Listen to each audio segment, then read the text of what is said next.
दीपक देता है रोशनी फैलाने की प्रेरणा, फलदायी वृक्ष देता है देने की प्रेरणा, मधुबन देता है महकते रहने की प्रेरणा, महान व्यक्ति देते हैं जीवन जीने की प्रेरणा। आओ प्रेरणा से दें हम सभी को प्रेरणा।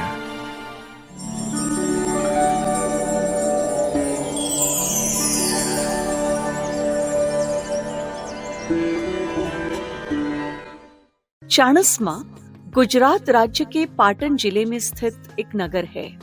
इस शहर का नाम राजा पृथ्वीराज चौहान के नाम से रखा गया है। यह क्षेत्र खेतीबाड़ी के लिए विशेष प्रसिद्ध है। चाणस्मा ब्रह्मा कुमारी ईश्वरीय विश्वविद्यालय की मुख्य संचालिका है जागृति बहन। आपका जन्म 1965 में महाराष्ट्र राज्य के मालेगांव में हुआ। बचपन से आप भक्ति एवं समाज सेवा में विशेष रुचि रखते थे। आप शांति, धैर्यता, नम्रता, सहनशीलता, समाने की शक्ति आदि गुणों से भरपूर है।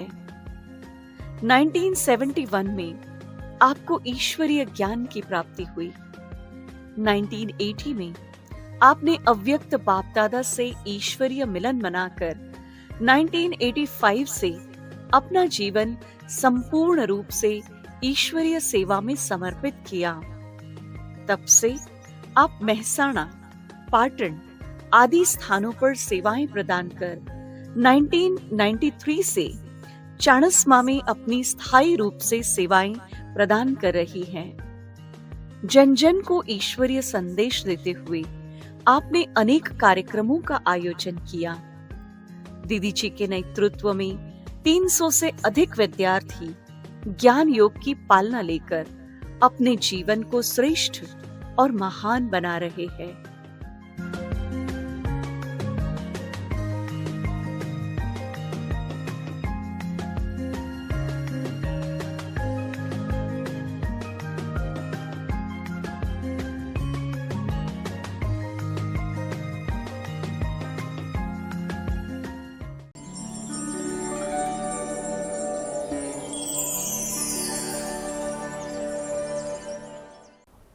ओम शांति। वैसे हम गुजरात के हैं, लेकिन हमारे मदर फादर बिजनेस के कारण मालेगांव गए। वहाँ हम सभी का जन्म हुआ है, तो मेरा बर्थ प्लेस मालेगांव है। हमें बचपन से ही भक्ति में बहुत रुचि थी, क्योंकि हमारे माता पिता भी बहुत भक्ति करते थे। तो हमारे घर के पास में ही एक विठल मंदिर था, तो वहाँ हम ये संकल्प रहता था कि उस मंदिर में जो भी मूर्तियाँ हैं उनको स्नान आदि सुबह जो पुजारी करते थे, तो ऐसा होता था कि हम घर से जल लेके जाए और उसी जल से वो मंदिर की मूर्तियों को नहलाए। तो इसलिए हम सुबह जल्दी जल्दी तैयार होके हम अपनी माँ से वो लोटे में पानी लेके जाते थे, और मंदिर के पुजारी भी उनको बता के रखा था, तो वो भी हमारा वेट करते थे, और वहाँ पर उसी बात से, उसी जल से वो उसकी पूजा करते थे। और हमारे घर के सामने ही स्कूल है, तो वहाँ पर नवरात्रि भी होती थी। तो उस नवरात्रि में भी जो देवियों के दिए आदि जलते हैं, तो सारा सामान हमारे घर सामने रख के जाते थे। तो उसकी सारी सफाई आदि करके फिर दूसरे दिन के लिए दिए आदि की तैयारी करना, वो सब मैं ही करती थी, क्योंकि मुझे भक्ति में बहुत रुचि थी। और बचपन से ऐसा एक संकल्प था कि मैं जैसे आम जीवन जीते हैं ऐसा नहीं, लेकिन मुझे सभी की सेवा करनी है, ऐसा सेवा का लक्ष्य बचपन से ही था। और ऐसे में ही लगभग 71 के अंदर हमें बाबा का ज्ञान मिला, क्योंकि वो स्कूल में ही प्रदर्शनी आदि लगाई थी वहाँ पर। तो हमारी माताजी सबसे पहले गए थे, तो वहाँ जाके उन्होंने सुना, उनको बहुत अच्छा लगा। तो घर आके उन्होंने हमें बताया सभी परिवार को कि बहुत छोटी छोटी बहनें स्कूल में आई हुई है और प्रदर्शन आदि समझाती है, योग कराती है, बहुत अच्छा लगता है। तो हम भी फिर साथ में उनके साथ जाने लगे। फिर वहाँ मालेगांव में सेंटर भी खुला, तो हम सेंटर पर भी जाते थे। बहुत छोटे थे हम, लेकिन हमें बाबा का ज्ञान और योग इसमें विशेष रुचि थी। इसलिए हम माँ के साथ ही रोज़ मुरली क्लास में भी हम जाते थे। और मुरली क्लास में हमें इतना याद नहीं रहता था, इतना समझ नहीं आता था, लेकिन जब मुरली क्लास पूरा होता था तो सभी मुरली रिपीट करते थे। तो हमें ऐसा लगता था कि हम भी बाबा की बात अपने मुख से सुनाए, लेकिन याद नहीं रहेगा क्या सुनाया। तो हम क्या करते थे कि संदली के पास आगे का हिस्सा खुला था, तो वहाँ पर हम चौक लेके जाते थे घर से ही। तो हम एक पॉइंट नीचे लिख के रखते थे, और जब सभी मुरली रिपीट करते थे तो हम भी वो पॉइंट बाबा के सुनाते थे। और उसके सिवाय हमारे घर में अमृत वेले का योग सुबह 3:30 बजे से माता पिता उठ जाते थे, तो हमने उनको भी बता के रखा था। तो वो भी हमें रेगुलर, हम बहुत छोटे थे लेकिन 3:30 बजे योग में भी उठ के बैठ जाना। किसी दिन योग मिस हो गया हो तो हम अपनी माँ के ऊपर नाराज़ हो जाते थे कि आपने हमको उठाया क्यों नहीं आज। तो हमें बचपन से ही योग में विशेष रुचि थी। और उस समय वहाँ पर जो भी बहनें आती थी, सेंटर पर रहती थी, उन बहनों को हम जब देखते थे तो हमें हमेशा ऐसा ही लगता था कि मुझे भी इनके जैसा ही जीवन बनाना है। क्योंकि सेवा का भाव तो पहले से था, तो इसलिए उनको देखकर ऐसा लगा कि आगे चल के मुझे भी ऐसा जीवन बनाना है। लेकिन हम हमेशा वहाँ की जो दीदियाँ होती थी उनको कहते थे कि मुझे सेंटर पर रहना है, मुझे सेंटर पर रहना है। लेकिन बहनें कहती थी कि नहीं, अभी थोड़ी पढ़ाई करो, फिर सेंटर पर रहना, थोड़ा पढ़ो। लेकिन हमें जब बाबा की मुरली सुनते थे, तो जैसे बाबा मुरली में कहता है कि बच्चे विनाश बहुत नज़दीक है, विनाश जल्दी होगा, तो हमें ऐसे एक चिंता लग जाती थी कि भाई ऐसा ना हो कि हमारा सेंटर पर रहने से पहले विनाश हो गया। तो इसलिए हम दीदियों के पास बहुत आग्रह करते थे। लेकिन फिर उन्होंने समझाया कि नहीं, पढ़ाई बहुत आवश्यक है, आप भले घर से आके सेवा करो और पढ़ाई भी पढ़ो।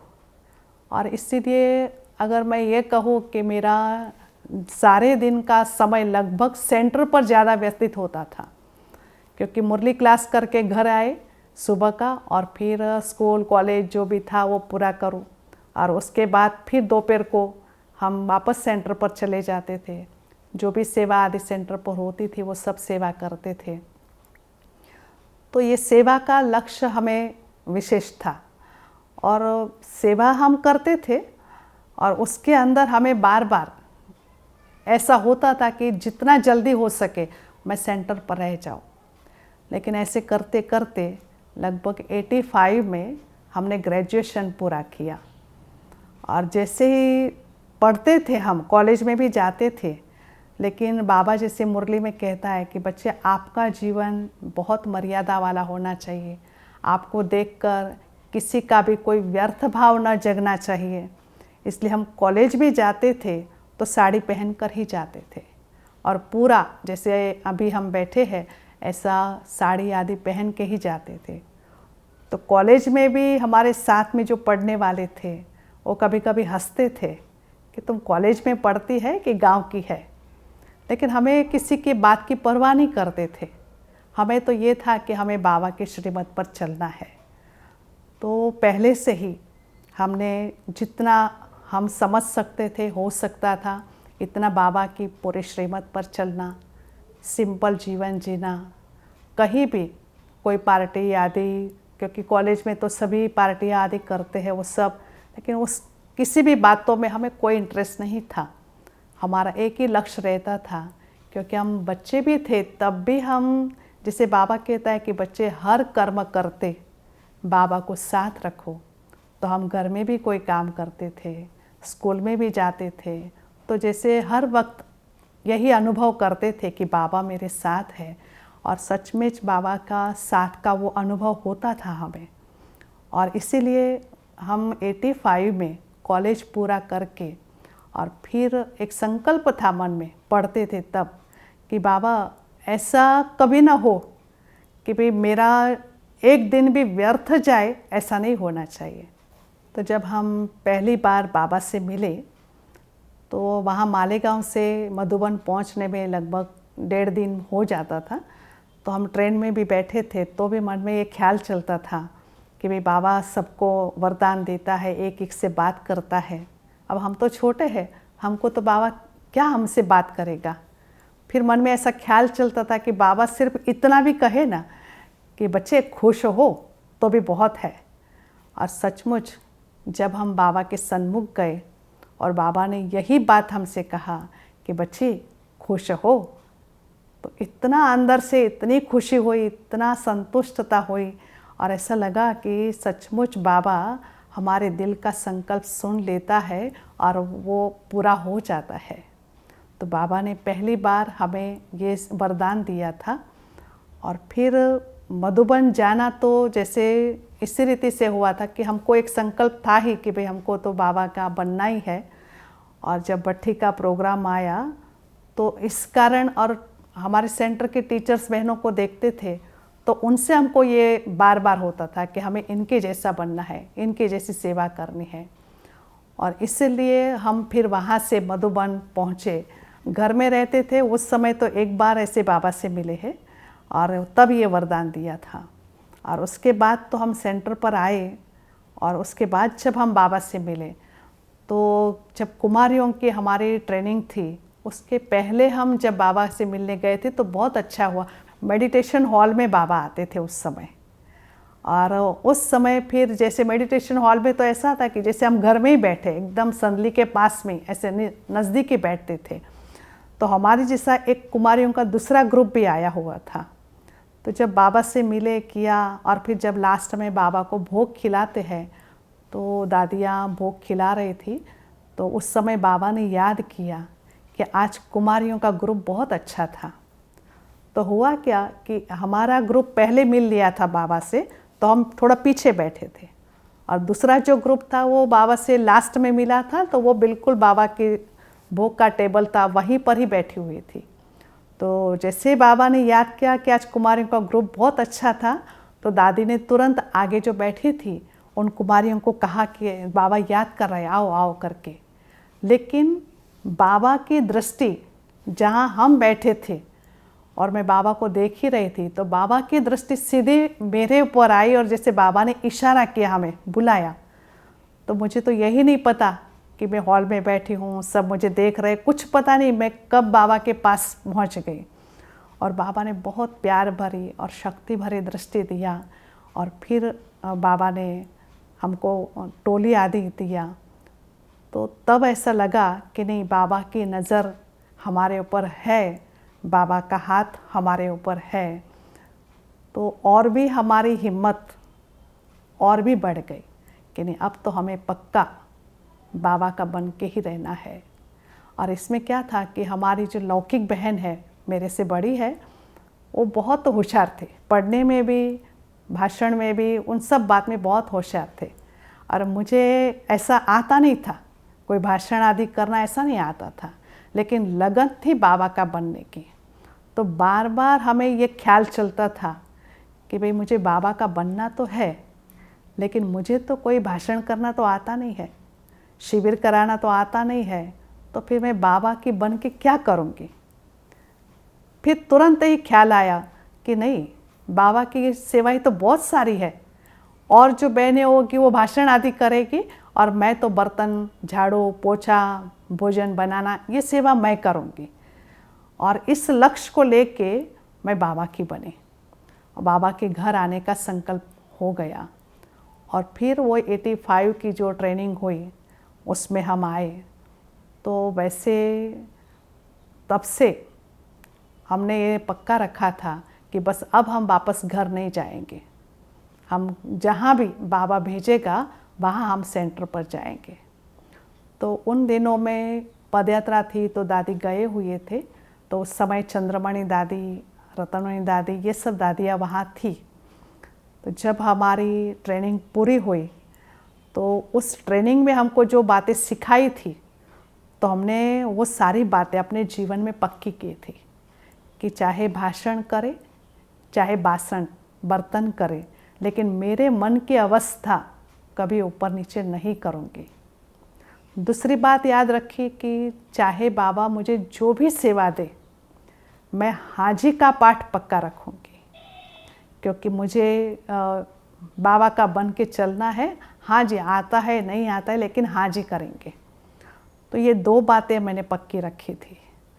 और फिर जब हमको दादियाँ मिली तो दादी ने, चंद्रमाणी दादी ने पूछा हमसे कि आपका क्या विचार है, कहाँ रहना है आपको सेंटर पर, जहाँ से आई वहाँ जाना है या बाबा जहाँ भेजे वहाँ जाएंगे। तो हमने कहा कि नहीं, बाबा हमको जहाँ भी भेजेंगे वहाँ हम सेवा में जाएंगे। तब फिर हमको दादी ने कहा कि वैसे गुजरात में सेवा की दरकार है तो आप गुजरात में सेवा में जाओ। और उस समय फिर हमारी दादियाँ जब हमको विदाई देती थी तो सभी को तिलक आदि लगा के टोली आदि देती थी। तो इतना अच्छा कि जब हमें दादी तिलक लगाया, चंद्रमणि दादी ने, तो चंदन का तिलक लगाया तो तिलक इतना बड़ा हो गया उनके हाथ से। तो दादी इतना खुश हो गई और रतनमणि दादी को कहती है कि देखो दादी, देखो इसको कितना अच्छा तिलक लग गया, माना इसकी विजय बहुत अच्छी है। तो जैसे दादी का वो वरदान हमें उसी घड़ी मिल गया कि भाई विजय हमारी है और बाबा हमारे साथ है करके। फिर वहाँ से हम मधुबन से, हमको वैसे तो पहले सीधा पाटन जाने का था, परंतु रतनमणि दादी ने कहा कि नहीं, पहले आपको 1 सप्ताह तो मेहसाना जाना होगा। तो कहा आप जहाँ भी कहेंगे, जैसा भी कहेंगे, हम ज़रूर जाएंगे। तो फिर हम सीधा मधुबन से मेहसाना आए। और हुआ ये कि हम सभी दादियों को देखते थे और हमारी बड़ी दीदियों को भी देखते थे। तो उनको देख देख के हमें अपने जीवन को कैसा बनाना, ये प्रेरणा हमको मिलती थी। तो वैसे हम जब घर से भी मधुबन आए थे तो ये बात मैं ज़रूर कहना चाहूँगी कि घर से जब मधुबन आए थे तो तब सब्जी आदि काटना तो जो पार्टी में आते थे वही करते थे। तो सब्जी आदि हम काटते थे। तो तब हमें ये नहीं पता था कि भाई यज्ञ की बचत क्या होती है, कैसा होता है। तो हम तो भिंडी की सब्जी काट रहे थे।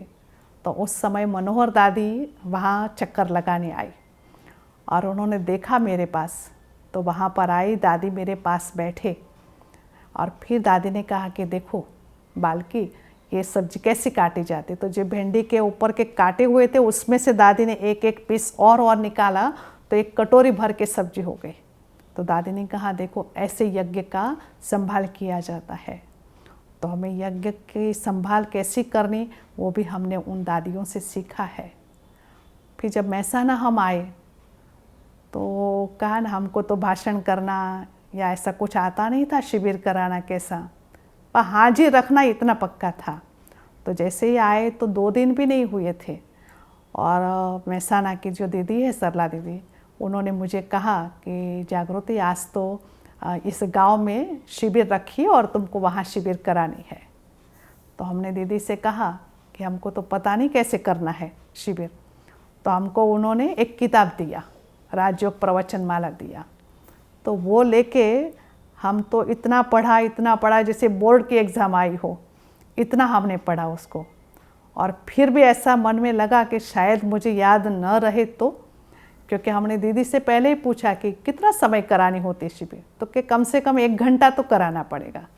तो ऐसा लगा 1 घंटे तक हम क्या बोलेंगे। तो पहले तो हमने बहुत पढ़ाई किया और फिर जैसे स्कूल में बच्चे नहीं वो कॉपी करके लेके जाते हैं, तो ऐसे हमने 4-5 पॉइंट कागज़ में लिख के ऐसे अपने हाथ में चिटकी पर्ची रखी कि भाई कहीं ऐसा ना हो जाए मेरे से कुछ मिस हो जाए। तो फिर जब शिविर कराने गए तो शिविर से पहले उस पर्ची के पॉइंट पढ़ लिए और फिर बैठकर बाबा से कह दिया कि बाबा अबे आ जाओ, आपको बोलना है। और वंडर है सचमुच, उस दिन कैसे क्या बाबा ने इस मुख से सबको बाबा के ज्ञान की बातें सुनाई, बस वो दिन और आज का दिन जो भी प्रवचन हो, जो भी बात हो, जो भी प्रकार की सेवा हो, बस हम हाजी करते हैं और बाबा ने वो विशेषता हमारे में भर दी। तो आज हमें कहीं भी किसी भी प्रकार की सेवा हो तो हम कर सकते हैं, इतना पूरा अपने आप में हमें विश्वास हो गया है। और ऐसे करते हम मेहसाना लगभग 1 मास रहे, फिर पाटन में 8-9 साल पाटन में हम सेवा में रहे। तो वहाँ पर भी क्योंकि गांव-गांव की, यहाँ तो आसपास गाँवों की सेवा ज़्यादा है, तो गांव-गांव की सेवा करनी है। तो हम तो मालेगांव जब रहते थे तो वहाँ कहाँ बस स्टैंड, कैसे बस में जाना, कैसे आना, ये कुछ भी पता नहीं था। और यहाँ तो गाँव की सेवा है। तो हम पाटन आए तो सही, रोज़ शाम होती है, पाठशाला में जाना है, तो हमें अंदर से थोड़ा सा ऐसा डर लगता था कि कहीं हमें पता तो चलेगा ना कि किस बस में जाना है, कैसे जाना है। तो शुरू में तो थोड़ा ऐसा रहा, पर फिर तो बाबा जब साथ में है तो बाबा ने हमें हर प्रकार की मदद किया है, सहयोग दिया है। और गांव-गांव में सेवा में जाते थे तो पहले तो पाठशालाओं में रात को रुकना भी ज़्यादा होता था। तो कोई बार तो ऐसा भी अनुभव हुआ है कि हम पाठशाला में जाने के समय 2-2, 3-3 घंटा बस स्टैंड खड़े रहो, फिर बस नहीं आई तो वापस रिटर्न घर आओ, फिर दूसरे दिन जाओ। कभी कभी तो ऐसा भी हुआ है कि हम बस में निकले हैं सेवा में और रात के 8:30, 9, 10 ऐसे बज गए और बस कहीं पर पंचर हो गया। अभी वहाँ आसपास के बस के अंदर जो थे उनके तो आसपास के जो लोग थे वो तो सब चले गए। अब बस सिर्फ मैं, कंडक्टर और ड्राइवर, बस 3 ही रहे और एकदम अंधेरा था। तो कंडक्टर ने मुझे पूछा कि यहाँ आसपास गांव में आप किसी को पहचानते हो? हमने कहा नहीं, हम तो किसी को नहीं पहचानते। तो उसने कहा कि अभी रात को लगभग 11, 11:30 को एक लास्ट बस है, वो आवे तो आप वापस पाटन जा सकते हो, तब तक आपको यहाँ ही खड़ा रहना होगा। हमने तो बाबा से कह दिया कि बाबा आप हैं और हम हैं। और इतना आश्चर्य कि उस दिन बस 10-15 मिनट ही हम खड़े रहे और जो 11, 11:30 वाली बस थी वो उस समय वहाँ पर पहुँची। तो ड्राइवर और कंडक्टर को भी बड़ा आश्चर्य हुआ कि ये बस आज इतने जल्दी आई कैसे। परंतु हम जानते हैं कि कैसे आई और किसने भेजी। कभी कभी तो ऐसा भी हुआ है कि हम बस स्टैंड गए हैं, हम कहीं पर तो रात को 11:30 के बाद हम आते हैं, तो कोई बस आदि न मिले तो हम ट्रक में बैठकर भी आए हैं। तो हम ट्रक में रात में अकेले बैठकर आते थे, तो ट्रक ड्राइवर को भी बड़ा आश्चर्य होता था क्योंकि हम तब तो बहुत छोटे थे। तो ट्रक ड्राइवर भी हमको कहता था कि बहन जी आप इतने रात को ऐसे सेवा में अकेले क्यों निकलते हो, आपको नहीं निकलना चाहिए। लेकिन हमें तो बड़ा नाज था, नशा था। हम तो उसको भी कहते थे कि नहीं, हम अकेले नहीं हैं, हमारे साथ स्वयं भगवान है, बाबा हमारे साथ है। और सच में वो ट्रक ड्राइवर भी बड़े आराम से हमको जहाँ भी उतरना हो वहाँ खड़ा करता था और हम पहुँच जाते थे। कहने का भाव ये है कि कहीं भी कोई भी प्रकार की सेवा हो, किसी भी प्रकार का विघ्न आया हो, लेकिन बाबा सदा सदा हमारे साथ रहा है। और ये मेरा बहुत निजी अनुभव है। और इसीलिए विशेष हमें योग में जो रुचि है और इसके कारण हम हमेशा अपने आप में ये अटेंशन रखते हैं कि इस मन बुद्धि से बाबा की याद हमें भूल नहीं जानी चाहिए। हमें बड़ी दादी का भी बहुत उनका अनुभव है, क्योंकि पहले तो मधुबन जाते थे तो जैसे दादी को सुबह भी कोई भी मिलने जाना हो तो गुड मॉर्निंग करने जा सकते थे।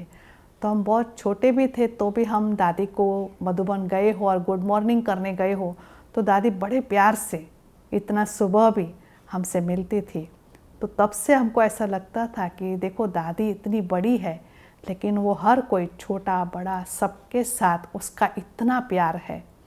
और हम दादी को जब भी मिलते थे, राखी पर भी हम जाते थे, दादी से मिलते थे, तो दादी हमेशा पूछती थी कहाँ से। तो हम कहते थे कि मैं चाणस माँ से दादी। तो दादी कहती थी कि चाणस माँ माना चांस लेने वाली माँ, ऐसा मुझे कहती थी। 3-4 बार तो जब भी गए तो ये कहा, और लास्ट में एक बार दादी ने ये कहा कि आप चांस देने वाली माँ है। और तब मन में ऐसा हुआ कि अब हमें चांस लेना भी है और चांस देना भी है कि हमें याद रहे। और इसीलिए और हमें बड़ी दादी, गुलजार दादी, इनके अंदर हमने बहुत निर्माणता देखी है। छोटे बड़े सब कोई कैसा भी व्यवहार किया हो उनके साथ, वो भी हमने देखा हुआ है, लेकिन फिर भी दादी के दिल में हमेशा सबके प्रति शुभ भावना रही है, स्नेह का भाव रहा है। तो हमने दादी से वो गुण अपने आप में सीखा है कि हमें भी अपने जीवन में बस दादी के जैसा ही।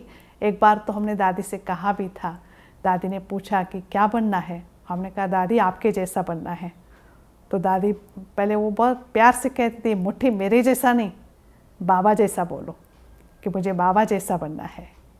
और एक बार तो गुलजार दादी से हमने ऐसे ही मिले थे, तो गुलजार दादी से हमने कहा कि दादी जी आप वतन में जाते हो तो आप क्या अनुभव करके आते हो। तो दादी ने बहुत प्यार से, हम बहुत छोटे थे तो भी सब जवाब देते थे कि हम वतन में हम जो देखते हैं वो आप नहीं देख सकते, और आप देखते हो हम नहीं देख सकते हैं। तो कहने का हमें दादियों से हमने सबके साथ स्नेह से, सम्मान के साथ सबके साथ चलना है। हर कोई को जितना हो सके अपनी तरफ से हर एक को सहयोगी हम बन के रहे। हम किसी के भी लिए विघ्न रूप नहीं बन सकते।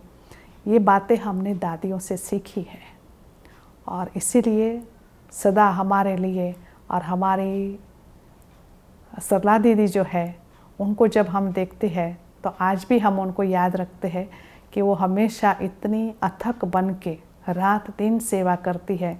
और उनका भी जितना योग के प्रति विशेष लगाव है, तो उनसे हमको भी ये प्रेरणा मिलती है कि भाई हमें भी इतना ही बाबा के साथ अपने आप को जोड़ के रखना है। तो इसीलिए हमारी दीदी से भी हम मिलते हैं तो उनसे भी हमको ये सारी प्रेरणाएं मिलती है कि सदा बाबा को साथ रख के हम जो भी सेवा करें तो सेवा में सफलता हमें मिलती ही है। तो उनके पास से भी हम एक दृढ़ता, अथक ये भाव हमने दीदी से सीखा है। चाणस माँ से हमने आसपास के लगभग 19 गाँव में, चाणस माँ में 19 गाँव में पाठशाला चलती है। लगभग चाणस माँ तालुका के सभी गाँवों में हमने बाइक रैली है, ग्राम विकास की रैलियाँ है, अभियान आदि सब निकाले हैं, और प्रदर्शनी आदि भी बहुत सारी जगह, सभी जगह हुई है। और शिविर आदि भी लगभग 25-30 गाँव से भी ज़्यादा गाँव में शिविर आदि भी कराई है। लेकिन फ़िलहाल 19 गाँव में पाठशाला चलती है। और हमने अपनी सेवा में हम अभियान में भी गए हुए हैं, और विशेष तो यहाँ गाँवों की सेवा ज़्यादा है। ब्राह्मण जीवन का हमारा एक ही संकल्प रहता है कि भाई मुझे अपने चेहरे से सदा ही बाबा का नाम बाला हो, या हमारे चेहरे पर सदा वो प्रसन्नता रहे, इसका अटेंशन रहता है। और मन में हर कोई के प्रति शुभ भावना और शुभ कामना, चाहे सामने कोई कैसी भी व्यक्ति है, लेकिन हर एक के प्रति हमारी शुभ भावना रहे, इसका हम पूरा अटेंशन रखते हैं।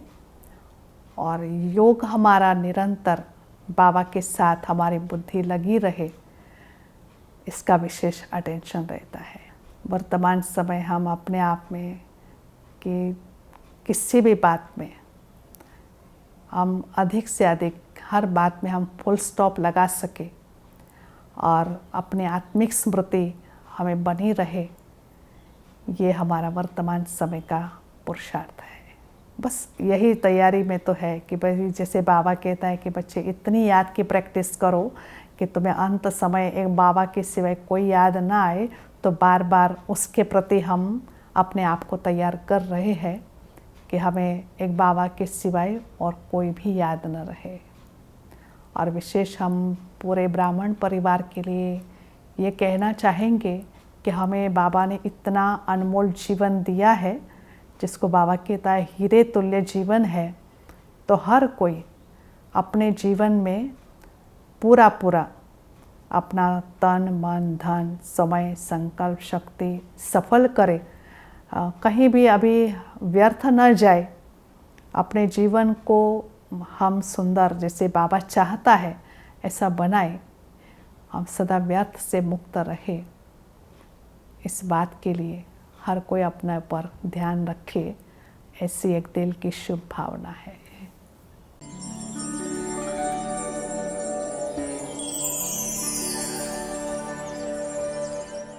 दीदी में वो योग का जो गुण है वो बहुत ही विशेष रहा, उसी के कारण हम सारी बहनों में भी वो गुण आ गया। यहाँ छोटे और बड़े किसी में कोई अंतर नहीं रखा दीदी ने। माना वो हमेशा कहते हैं कि आप सब छोटे हैं साथ में, तब तो इतनी सेवाएं होती है, तो उन्होंने हमें आगे ही रखा हर बात में। दीदी से हमने सीखा कि माना जब भी फ्री हो जाओ तो या तो योग में बैठो या कुछ पढ़ो। माना वो दीदी से हमने सारी बातें सीखी। दीदी से मैंने समय की पालन किया, आज्ञाकारी वफादारी जो होते हैं ना, को परिश्रम कैसा होता है, तो परिश्रम के बारे में भी उन्होंने हमें बताया। और मैं जब से ज्ञान में बचपन से आई हूँ, जब बचपन से ही उनकी एक विशेषता थी, वो ममतामय और प्यार से सभी को चलाती थी और हमको वो सिखाती थी कि प्यार से कैसे सभी को बोलना चलना, कैसे कर्म से सभी को प्यार से चलाना। मेरा ये अनुभव है कि जागृति दीदी जागृत अवस्था में शांति का अनुभव कराती है। जैसे कि हम सोचते हैं कि भाई धन के लिए कोई लक्ष्मी की पूजा करता है, कोई शक्ति के लिए दुर्गा माता के पास जाता है, ऐसे समझो कि जागृति दीदी के सामने अगर हम बैठते हैं ना, तो जागृत अवस्था में शांति का एहसास होता है। दीदी जी से हमने ये सीखा कि पोलाइट रहिए मगर साथ में परफेक्ट भी रहिए। ऐसा नहीं कि हम पोलाइट है तो किसी बात को हम चला ले। उनके अंदर रचनात्मक, कलात्मक, छोटों से लेके बड़ों तक किस प्रकार से रहना है, वो छोटों के साथ छोटी बन जाती है, बड़ों के साथ बड़ी बन जाती है। उनमें रमणीकता भी है जबकि गंभीरता भी है। भाषा के पर भी उनका इतना प्रभुत्व है, बहुत सारी भाषा में वो बाबा का ज्ञान हर एक तक पहुंचाने के लिए वो निमित्त बनी है। कैसे नवीन नवीन प्रोग्राम कराए जाए या क्लास वालों को भी कैसे उमंग उत्साह से ज्ञान में चले, योग की विभिन्न पद्धतियाँ उनका ये विशेषता है। सभी को हमने जागरूक करने वाली ये जागृति दीदी है। उमंग उत्साह में रहती है, हमको भी उमंग उत्साह दिलाती है। जैसे कि हमारी माँ हमारी पालना करती है, ऐसी हमारी जागृति दीदी भी हमारी पालना कर रही है। ऐसी है हमारी जागृति दीदी। मुख्य दीदी वो जागृति दीदी है, वो चेतना की भंडार है। इतना ही नहीं, हमारे सभी स्कूल कॉलेज का कार्यक्रम में भी और नगरजनों के भी कार्यक्रमों में भी उपस्थित रह के सबको बाबा का उपदेश देती है। बड़ी दीदी उनका त्याग, तपस्या और इनका वाइब्रेशन अच्छा है, इसलिए चाणस्मा तालुका के गौरव समान है। वो दीदी का नाम है, वैसा दीदी का गुण भी है। वो नम्रचित है, सरल स्वभाव की है, वो दया की मूर्त है। वो दीदी से हमें ऐसी प्रेरणा मिलती है, उसे ईश्वर ने प्रेरणा दी, उसका जीवन परिवर्तन किया। ऐसे हमें दीदी को देखकर हमारा भी जीवन परिवर्तन करने की हमें प्रेरणा मिलती है। आप बाबा सदा साथ हैं, अब हमें और क्या चाहिए। हाथ में ले लिए हाथ हैं, अब हमें और क्या चाहिए।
खुशनुमा अपने दिन रात हैं।